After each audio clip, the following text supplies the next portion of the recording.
Journée chargée pour les parlementaires invités ce mardi, dernier jour de la deuxième session ordinaire de l'institution au titre de 2017, des parlementaires invités à examiner 4 demandes d'autorisation de ratification. Le premier dossier concerne le projet de loi portant autorisation de ratification de la Convention sur la coopération transfrontalière de l'Union africaine adoptée à Malabo en Guinée équatoriale le 27 juin 2014.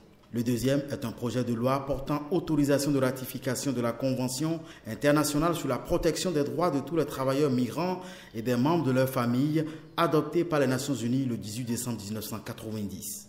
Une convention dont la ratification permet au Bénin de réaffirmer son attachement à l'éradication des mouvements migratoires clandestins et d'être éligible pour des projets des Nations Unies, mais aussi d'autres partenaires techniques et financiers relatifs à la protection de tous les travailleurs migrants et de leurs familles. Le Parlement s'est aussi prononcé favorablement sur la demande du gouvernement de faire adhérer le Bénin au protocole de Malabo sur l'acte constitutif de l'Union africaine relatif au Parlement africain.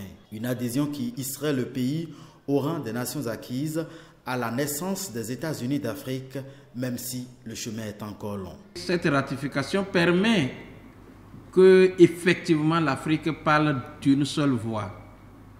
Parce que si le Parlement panafricain, au lieu d'être un Parlement consultatif comme il est jusqu'à tout à l'heure, si demain le Parlement panafricain devenait un Parlement législatif de plein droit, il pourra élaborer des lois types, des lois qui s'imposeraient au continent africain. Nous remarquons qu'au niveau de notre diplomatie, ne manifeste pas en matière offensive pour que nous puissions noter